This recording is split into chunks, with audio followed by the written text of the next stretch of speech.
Que Dios nos dirige en el día de hoy. Lectura del Santo Evangelio según San Mateo. Ustedes han oído que se dijo: amarás a tu prójimo y no harás amistad con tu enemigo. Pero yo les digo, amen a sus enemigos y recen por sus perseguidores, para que así sean hijos de su Padre que está en los cielos. Porque Él hace brillar su sol sobre malos y buenos y envía la lluvia sobre justos y sobre pecadores. Si ustedes aman solamente a quienes los aman, ¿qué mérito tienen? También los cobradores de impuestos hacen eso. Y si saludan solo a sus amigos, ¿qué tienen de especial? También los paganos se comportan así. Por su parte, sean ustedes perfectos, como es perfecto el Padre de ustedes que está en el cielo. Lo proclamado, hermanos y hermanas, es palabra del Señor. Gloria a ti, Señor Jesús. Pues ahí lo tenemos, hermanos y hermanas. San Mateo capítulo 5, versículo 43 hasta el 48. Y nos vamos a quedar hoy con el Evangelio, porque es sumamente importante, hermanos y hermanas. Mira cuál es la idea fuerza que tenemos para hoy. Cada persona tiene su lugar en este mundo. Hoy nos recuerda la palabra de nuestro Señor Jesucristo. Cada persona tiene su lugar en este mundo. Hermanos y hermanas, una de las cosas que llama a uno la atención y que uno puede meditar en el ejercicio cuaresmal que estamos haciendo durante estos 40 días, camino a la Pascua de Resurrección, no sé si te ha pasado como a mí, pero uno se pregunta, ¿verdad? Jesucristo nos dijo en una ocasión que Él había elegido a sus discípulos y que no fueron sus discípulos los que le eligieron a Él. Por lo tanto, Cristo los eligió. Y a veces uno se pregunta, hermanos y hermanas, ¿por qué Jesucristo eligió a Judas? ¿Por qué Jesucristo trajo como uno de los llamados de los 12 discípulos a Judas Iscariote? Que todos sabemos lo que significó Judas como un traidor, que así lo llama la palabra acerca de él y de la misión de Cristo, de la persona de Cristo, del plan, del proyecto de nuestro Señor Jesucristo. Muchos dicen que tuvo que hacerlo porque tenía que cumplir la voluntad de Dios y que eso era parte del desarrollo del plan de Dios. No obstante, Jesucristo, hermanos y hermanas, lo tiene con él en el grupo, pero algo que tenemos nosotros que tratar de ver es cómo Cristo manejó la presencia de Judas en su vida, por 3 años de vida pública, porque sabemos que para Cristo anunciar su pasión fue algo serio, hermanos y hermanas, y no fue una cosa, pues, como decir qué vestido me pongo hoy. Anunciar su pasión fue y revolcó también a nuestro Señor Jesucristo hasta el punto que, meditando él mismo sobre lo que tenía que enfrentar, hermanos y hermanas, tuvo Dios que enviar un ángel para consolarlo. En su oración, Jesucristo pues lloró sangre. Todas esas cosas, hermanos y hermanas, llaman la atención. Y hoy la palabra de Dios nos va a poner a pensar en eso. ¿Cómo Cristo manejó la situación de Judas? Claro, hoy no estamos hablando de Judas en el Evangelio. Hoy la palabra de Dios tiene que ver con un mandamiento muy grande que es el amar a los enemigos, que también está en la palabra de Dios. Es un reto. Y es un mandato cristiano, amar a los enemigos. Y no solamente amar al enemigo, sino una llamada por parte de Jesucristo el Señor de que nosotros los cristianos hacemos cosas extraordinarias, que no somos del montón, que no hacemos lo que hace todo el mundo, sino que nosotros marcamos la diferencia. Por algo, dijo Jesucristo en algún momento, ustedes son la sal de la tierra. Ustedes son la luz del mundo. Si la sal se vuelve sosa, ¿con qué la salarán? Por lo tanto, la luz alumbra. De la oscuridad, de las tinieblas a la luz alumbra, brilla, guía, refleja. Y también pues la sal, hermanos y hermanas, que da el sabor de las cosas, ¿no? Da el gusto de las cosas. Así es el cristiano. Hoy, hermanos y hermanas, la palabra de Dios, y no tenemos preguntas para guiarnos, pero quiero hacerte una breve introducción de esta palabra que vamos a meditar como parte de nuestro ejercicio espiritual y siempre dentro de este retiro que estamos haciendo de Cuaresma, Marcarlo desde el punto de vista que estamos repensando nuestra vida, estamos reorientando nuestra vida para buscar la voluntad de Dios, porque somos cristianos, hermanos y hermanas. Los malos y los buenos, hermanos y hermanas, los justos y los pecadores. ¿A qué bando pertenecemos nosotros? ¿En qué bando de esos nos encontramos nosotros? De alguna forma, hermanos y hermanas, ¿sabes tú o te has preguntado que Jesucristo, de que Dios está en los dos bandos? Trata a los dos bandos, ama a los dos bandos, hace caer la lluvia y hace salir el sol para los dos bandos, porque eso es lo que nos narra hoy la palabra de Dios, hermanos y hermanas. Bueno preguntarnos, ¿en qué bando estamos nosotros? Dios es Dios, hermanos y hermanas, de cualquiera de estos dos bandos. Es lo que enseña Jesucristo y vamos a discutir hoy en la palabra. Porque Él hace brillar ese sol y hace que también la lluvia venga para todos. Los malos y los pecadores aman también a los que les aman, nos recuerda nuestro Señor Jesucristo. Y también dice Jesucristo en forma de pregunta y nos hace esa pregunta a nosotros. Entonces, ¿cuál es la diferencia entre los malos y los buenos, los justos y los pecadores, si hacen lo mismo? ¿Qué mérito tienen? ¿Qué de extraordinario están haciendo? ¿Qué de especial están haciendo? Incluso, de alguna forma, saludar al que nos saluda, también lo hacen ellos. Por lo tanto, se concluye que es cristiano, hermanos y hermanas, el cristiano que así actúa, se comporta como un pagano. Jesús hoy nos llama, hermanos y hermanas, a la perfección y a la santidad. Lo vamos a discutir aquí a través del amor. Muchas cosas pueden venir a nuestra mente, hermanos y hermanas.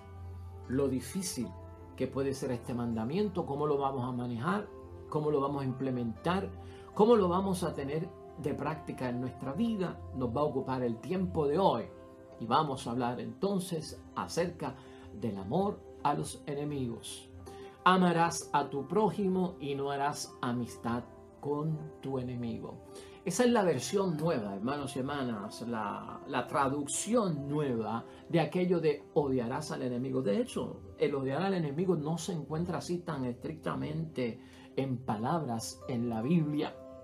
La traducción correcta sería: amarás a tu prójimo y no harás amistad con tu enemigo. Eso es lo que aparece realmente en la palabra de Dios. En el Antiguo Testamento, hermanos y hermanas, vamos a ver por qué es que Cristo hoy tiene que hablar de esto. En el Antiguo Testamento se le pedía a las personas que creían en Dios que no le ayudaran a los que eran sus enemigos. Eso está en Esdras, capítulo 9, versículo 12. Que de alguna forma se les haga desaparecer a los que son enemigos. Eso está en el libro de Números, capítulo 31. Y todo eso era mandado por la ley, hermanos y hermanas, de no hacer amistad con los enemigos, o aquello que interpretaban como que tenías que odiar a tu enemigo, porque lo que se quería promover era que esa gente no podían compartir con los judíos la tierra prometida. Para nosotros hoy en día sería como si alguien viniera y nos dijera: no hagas amistad con tu enemigo, o ponte a odiar a tu enemigo porque él no se merece el cumplimiento de la promesa de Dios en él. ¿Qué tú pensarías de eso? ¿Te molestaría eso? Que eso fuera un deber cristiano y un deber religioso. No te mezcles, no hagas amistad con tus enemigos, ódialos y haz todo lo posible por eliminarlos, porque ellos no se merecen nada de las promesas que Dios nos ha hecho a nosotros. No son para ellos. Si te causa eso como que escándalo, ¿verdad? Y tú dices: wow, que eso es fuerte. Eso fue lo que le pasó a Jesucristo, hermanos y hermanas. Lo encontró totalmente fuerte. Lo que quiere Jesús es que veamos y lleguemos a comprender que cada persona tiene su lugar en el mundo. Esa es la visión de Dios. Y vamos a empezar por ahí. Cada persona tiene su lugar en el mundo. El justo, el bueno, el pecador, el malo, el que sea, hermanos y hermanas. Todos tenemos nuestro lugar en el mundo. Nosotros estamos en el mundo y el mundo no es nuestro. Nuestro espacio es compartido. Nuestro espacio es compartido. Nosotros compartimos el mundo con todo el mundo. Compartimos las calles con todo el mundo. Compartimos la iglesia con todo el mundo. Compartimos las canchas de baloncesto con todo el mundo. Compartimos los ríos con todo el mundo. Los océanos. Compartimos la montaña con todo el mundo. El cielo con todo el mundo. La lluvia cuando cae con todo el mundo. El sol cuando nos irradia. Lo compartimos con todo el mundo. Y que Dios, hermanos y hermanas, dirige todo para el bien de todos. Eso es lo que enseña Jesucristo el Señor. Que Dios no tiene una preferencia exclusiva ya. Que Dios es universal.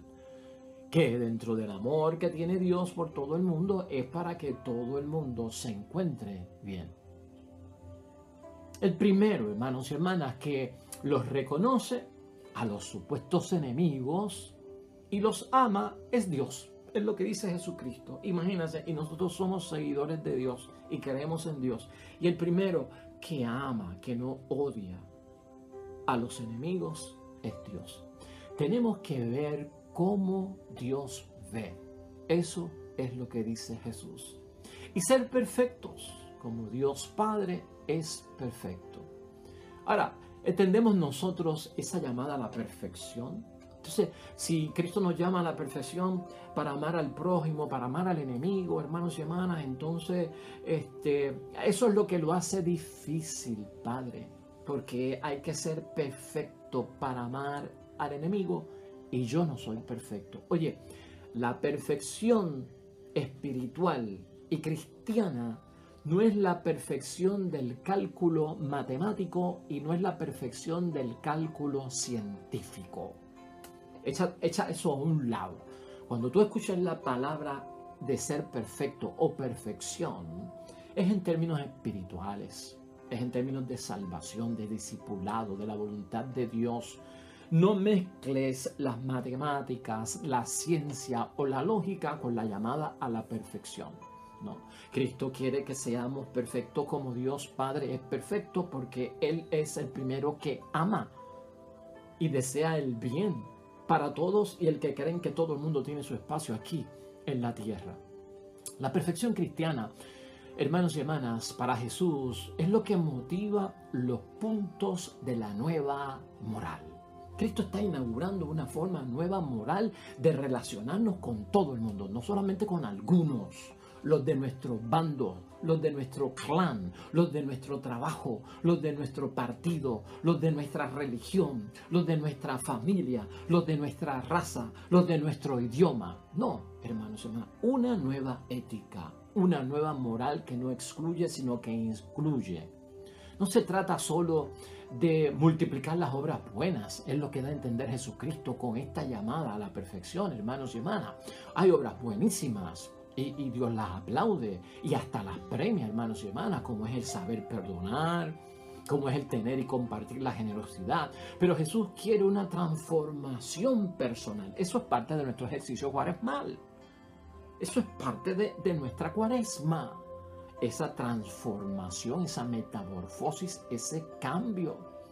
Que de alguna forma, hermanos y hermanas, el cambio personal en mí durante la cuaresma y el ejercicio de la cuaresma supere, y escucha esto, que este es el momento en que yo he dicho no me abras paraguas, ni sombrillas, ni toldos que están de moda, déjalo que salpique para que cree el examen de conciencia y la orientación correcta. La transformación personal que quiere Jesucristo aquí es precisamente para que superemos la mezquindad del temor y de los prejuicios que paralizan. ¿Qué es la mezquindad? ¿Y por qué un cristiano no puede estar metido en la mezquindad del temor? La mezquindad, hermanos y hermanas, para ponértelo sencillo y en el tópico espiritual que estamos hablando y el tema espiritual que estamos hablando, es cuando una persona tiene algo que puede dar y no lo quiere dar, y en vez de darlo, da otra cosa. Vamos a aplicarlo. Mezquindad sería: yo tengo amor porque yo soy un ser que amo, pero amo solo a los que me aman a mí. Pero el amor que yo tengo no lo comparto con los que no son amigos míos o yo tengo de enemigos, aunque lo tengo no lo doy. Eso es mezquindad del temor, por algún temor que tengo, hermanos y hermanas, por algún temor. Y de esa forma también entonces se paraliza uno. ¿Por qué? Porque no voy a amar. Quiero ser amado por los que me aman, pero los que no me aman yo no los voy a amar. Entonces esa incongruencia, hermanos y hermanas, esa incoherencia es la que hay que romper. Cuando se rompe eso, se va caminando a la perfección, a la santidad, al cumplimiento de la voluntad de Dios. Vamos a verlo desde ese punto de vista, superar la mezquindad interior. ¿Quién es tu enemigo y cómo tú calificas a tu enemigo? Enemigos para muchas personas son los que agreden, los que dañan, los que crean algún daño, hermanos y hermanas, los que dañan la vida, laceran nuestra vida. Para muchos es como el criminal, o el que me hiere, el que me golpea, el que hace algo bien maligno. Pero también enemigos, hermanos y hermanas, estamos incluyendo hoy en día al que es diferente a mí. Pues si yo soy católico, enemigo sería el protestante. Si yo soy blanco, enemigo podría ser el negro. Si yo soy pues rico, enemigo podría ser el pobre. Si yo soy saludable, pues el enfermo podría ser mi enemigo. ¿Ves? Eso, si yo soy de la urbanización, pues enemigo es del caserío, del residencial, de la barriada, de las parcelas. Ese es mi enemigo. Porque lo medimos, hermanos y hermanas, en una forma, esto incluye todo lo que hemos dicho, ¿no? Porque ahí hay una mezquindad envuelta, hermanos y hermanas. Si nosotros logramos hacer lo que Cristo pide, hermanos y hermanas, y que hemos mencionado hasta la fecha, Él lo que está diciendo es, vamos a elevar nuestra visión de ser humano, elevarla, porque la estamos degradando con esa postura, la estamos ridiculizando. Vamos a elevar la visión del ser humano y vamos a elevar la visión del mundo, es el llamado de nuestro Señor Jesucristo. Y cuando tú te elevas de lo humano, de lo carnal, de lo material que tiene tanto prejuicio y mezquindad, estás abriendo paso para entrar a la ciencia del conocimiento y la sabiduría del Dios Padre. Ahí está envuelta la perfección. Cuando entro en el conocimiento de Dios y cuando entro en la sabiduría del Dios Padre. Por encima te voy a tocar unos puntos que son necesarios hoy sábado al cerrar esta semana acerca de lo que estamos discutiendo aquí. 10 puntos breves, pero que finalizan y deben ser también pensamientos motivadores, hermanos y hermanas, emprendedores para nuestro ejercicio cuaresmal, para ese repensar la vida, reorientar la vida en torno a las cosas de Dios. Entendido lo que hemos dicho hasta ahora, hermanos y hermanas, número 1, muchos creemos en esta tierra y hemos aprendido por esa conducta y esa educación que hemos recibido a veces, que es oponiéndonos los unos a los otros que nosotros encontramos la identidad y el apoyo de nuestro grupo. O sea, ¿quién soy yo? Y para que mi grupo, mi clan me apoye, la fuerza nace ahí cuando yo hago diferencia de los demás. Yo soy de los buenos, aquellos son de los malos, eso fortalece mi grupo. Yo soy de este partido, aquellos son de otros partidos, pues este es el mejor, aquellos no sirven. Esta es mi religión y aquellos son de aquella otra religión. O sea, cuando yo marco la oposición, la diferencia, mucha gente en el mundo cree que eso da identidad y el apoyo del grupo. Y por eso es que solemos hablar de buenos y malos, de justos y pecadores. Aquí hemos visto que la palabra de Dios nos ha enseñado que cuando se habla de buenos y malos, tenemos que saber que se habla de una sola persona, de mí. Que a veces lo bueno y lo malo se alterna en la vida. Hay momentos que soy bueno, hay momentos que soy malo. Piénsalo así también en términos del amor al prójimo. Hay veces que soy malo, hay veces que soy bueno. Hay veces que soy justo y hay veces que soy pecador. ¿Sí o no? ¿Te has encontrado tú ahí? Ejercicio cuaresmal. Aquí no hay ningún tipo de sentencia sobre ti.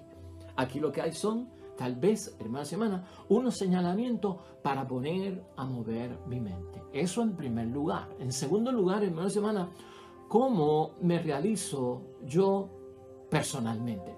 El cristiano. Ejercicio cuaresmal.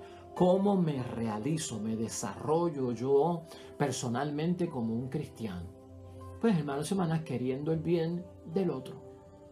Eso es enseñanza cristiana y eso es voluntad de Dios. Eso lo sabemos tú y yo. Ejercicio cuaresmal. El que quiere el bien para el otro, tú sabes lo que hace, amar. Eso es amar. Yo quiero el bien para el otro.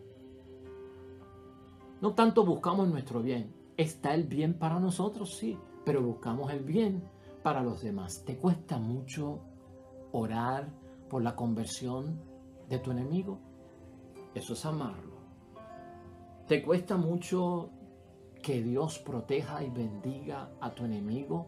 ¿Pedirlo en una oración? Eso es amar, hermanos y hermanas. No te está diciendo el Señor que tienes que dormir en la misma cama del enemigo. Deseale el bien.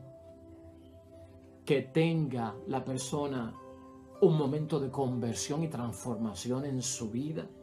Bendícelo, protégelo. Dios te bendiga. Es demasiado fuerte eso, hermanos y hermanas. Eso es demasiado difícil. En tercer lugar, esto requiere entrega sincera. Pura reflexión cuaresmal. Entrega sincera. Ver el amor como una vocación, como una llamada. No como una profesión, como una vocación. Y el amor, hermanos y hermanas, no es algo que se hace, es algo que se es, un ser que ama. Es como el cristiano, es lo mismo. Y va en esos mismos parámetros. Esa es la realidad cristiana. Ese principio tiene que estar en mi mente, hermanos y hermanas, en mi ser, en mi alma, en la totalidad de lo que yo soy. Lo requiere y es bueno saberlo. En cuarto lugar, no nos podemos entender a nosotros mismos, hermanos y hermanas, no podemos entendernos a nosotros mismos si permanecemos de alguna forma incomprensibles. ¿Qué quiere decir si permanecemos incomprensibles? Pues si no vivimos con amor, si vivimos sin amor, si nos privamos de nuestro verdadero sentido. En el cristiano o en el cristianismo se tiene que revelar el amor, catequesis, encontrarnos con el amor, experimentar el amor, hacer lo propio, lo nuestro, que es amar, y participar del amor vivamente. Camino de perfección. Camino de santidad. Yo creo y siempre he pensado y en dirección espiritual lo recomiendo, hermanos y hermanas. Hay una forma de uno evitar, si es difícil amar al enemigo, hay una forma de evitar tener que amarlo a un enemigo. Es no declares a nadie enemigo en tu vida. Si tú no declaras a nadie enemigo en tu vida, si te dejas de estar señalando aquel es mi enemigo, por estar señalando que ese es tu enemigo, ahora estás delante de Dios dirigido a amarlo. Ahí se me hace difícil, pues no lo declares enemigo, no lo declares enemigo. Ya, pasó algo ya. Quítate de la mente, suéltalo. Ya, ¿por qué tanta complicación con esto de tener enemigos? De que ese es mi enemigo, que si lo cojo lo es barato, que si déjala que yo tenga una oportunidad que la va a pagar, Dios se encargará de él porque de Dios es la venganza. Ay, mi madre, qué cosas decimos los cristianos. ¿Y dónde nos metemos los cristianos? En quinto lugar, hermanos y hermanas, el fundamento del amor está en Dios y en la plenitud de Dios. Dios ama a Jesús. Tú y yo lo sabemos. Dios nos creó por un detalle de amor. Tú y yo lo sabemos. Y nosotros nos encontramos con Dios en la base del amor. Porque Él nos ama a nosotros. Y por eso es que confiamos en Dios. Por el amor. Fíjate todo el significado tan exclusivo que tiene el amor para nosotros los cristianos. La señal de los cristianos es amarse como hermanos. Un mandamiento nuevo nos da el Señor, que nos amemos como Él nos amó. Es la fuerza del Espíritu Santo. No amarnos como dice la canción que habla de la venganza, que habla del odio. Dicen, hermanos y hermanas, que realmente lo que es contrario al amor no es el odio. Dicen los grandes filósofos. No, lo contrario al amor no es el odio. Lo contrario al amor es la indiferencia. ¿Por qué? Le preguntan al sabio y al filósofo. Bueno, porque el que odia tiene que reconocer, por lo menos, que tiene a alguien al frente para odiarlo. Por lo tanto, lo contrario al amor no es el odio, porque tiene que tener, o reconozco a esta persona para llamarlo mi enemigo y odiarlo. Dice el sabio que entonces lo contrario al amor es la indiferencia. Porque cuando yo me vuelvo indiferente, la persona es inexistente. Para mí, ni existe. Cuidado, que eso es terrible. ¿Te acuerdas de Lázaro pobre en esta vida, que pedía limosna frente al portón de la entrada del rico Epulón?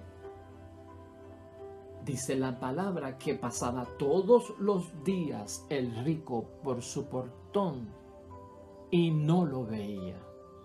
Inexistente. No lo odiaba. No lo regañaba. Si lo regañaba, quítate de ahí, por Diosero Lázaro, quítate de ahí que apestas, quítate, que estás con los pejos y los pejos te están lamiendo las llagas. Si hubiese hecho eso, lo reconocía como persona. Pero no, dice la palabra que el rico Epulón pasaba por al frente como si no hubiese nada. Estaba allí todos los días. Eso es lo contrario, hermanos y hermanas, al amor. En sexto lugar, amar a los enemigos. Amar a los enemigos causó en sus tiempos, en los tiempos de Jesús, el Señor, una verdad y una revolución, como lo causa hoy en día para cada uno de nosotros. Causó una verdad y una revolución. Y los causó porque era una novedad. Eso no se había escuchado nunca, eso de amar a los enemigos. Difícil de cumplir, le decían a Cristo. Entonces, ¿quién se salvará? Esto es difícil de cumplir. Sin embargo, en examen de conciencia, en Cuaresma, en el ejercicio cuaresmal, nos damos cuenta que odiar y eliminar al enemigo resulta mucho más fácil para algunas personas. Amarlo, difícil, pero odiarlo, hasta la forma buscamos de cómo hacerlo, de eliminarlo de nuestras vidas. Y todo esto bajo el pretexto que a veces vemos de que esas personas a las que yo odio o llamo mis enemigos piensan y actúan diferente a mí. No solamente que me han hecho daño, me han lacerado, me han herido, me han lastimado, me han agredido, sino porque hay personas que actúan y piensan diferente a mí. Por eso es que estamos metiendo aquí la relación humana, social, porque somos seres sociales, cultural, porque vivimos en una cultura de ideas, de pensamientos que crean grupos, bandos, ¿no? Colectividades. Y marcamos la diferencia, como decíamos ahorita, así. Hasta aquel que piensa distinto a mí, el ateo, el agnóstico, el creyente, el no creyente, el incrédulo, el espiritista, el político, aquel otro que tiene una preferencia sexual, que sabe Dios dónde está parado y hacia dónde va. ¿Cómo manejamos eso? Para eso es la Cuaresma, para esos temas serios e importantes que tenemos nosotros que llevar a nuestro adentro si lo tomamos en serio y con la seriedad que le da nuestro Señor Jesucristo. Por lo tanto, hermanos y hermanas, es la novedad que presenta Jesucristo, es una nueva moral, una forma nueva de enfocarlo dentro de aquello que nosotros hacemos. En noveno lugar, también es La propuesta de Jesucristo llamar a poner el amor en un alto sitial, elevarnos, porque a veces nos degradamos por el mundo como cristianos, ¿no? Vamos a elevarlo, es lo que recomienda Jesucristo el Señor, y vamos a elevarlo de una forma que se vuelva amplio en esa elevación. Amplio porque tengo que hablar, a ampliar los círculos de aquellos a quien amo. Y no lo puedo hacer exclusivamente con los que son de mi bando, de mi clan, de mi familia, o de aquellos que cuando yo los saludo me saludan, cuando yo los amo me aman. No es más amplio, dice Cristo. Tienes que abrir el círculo porque es universal de aquellos a quienes aman. La ética del amor tiene un alto sitial para Cristo, y no solamente para Cristo, para Dios. Y si lo tiene para Cristo, lo tiene para Dios, también lo tiene para el cristiano. El amor cristiano no se conecta o no se queda encerrado, encajonado y limitado. No puede ser exclusivo de aquellos que para mí son mis amiguitos, son de los míos, son de los que están conmigo, sino que influye, incluye y acerca a los que están distantes, enemigos, distintos y diferentes. En octavo lugar, necesitamos un cambio profundo en nuestras relaciones. Ejercicio cuaresmal. Necesitamos un cambio profundo en nuestras relaciones o en la forma en que estamos relacionándonos. Por eso te hablé de Judas al principio, ver cómo Cristo lo manejó. Nueva forma de relacionarnos. El amor nos identifica como cristianos en el mundo, como hijos de Dios. Ese es el testimonio. En noveno lugar, el amor es lo que hace que nos cubra, si así lo queremos ver, que nos cubra el sol, el amor, la lluvia, que nos cubra, la justicia, la no violencia nos cubre como parte del amor, sin distinción, que viene de Dios, es de Dios, origina en Dios. Y en décimo lugar, la perfección a la que llama Jesucristo el Señor no es solo la estricta observancia de la ley, como decían los fariseos, como decían la gente de aquel tiempo. O sea, la perfección no es odiar al enemigo, como decía la ley, no hacerse amigo del enemigo, de no ayudar al enemigo, decía la ley, de hacer desaparecer al enemigo o de odiarlo. La estricta observancia de la ley para Jesucristo el Señor, eso no es solo lo que lleva a la perfección y tan mal interpretado como lo tenían ellos. Lo que nos hace perfectos, hermanos y hermanas, lo que nos hace realmente buenos y semejantes al Padre, santos y perfectos, es el amor. Es el amor. Un llamado por parte de nuestro Señor Jesucristo a cada uno de nosotros en esta cuaresma a repensar nuestra vida en términos del amor, a repensar nuestra vida y reorientarla en imitación al amor de Dios, del amor de Dios por su Hijo Jesús, del amor de Dios y su Hijo Jesús por nosotros. Tanto amó Dios al mundo, y tú sabes el resto. Amén.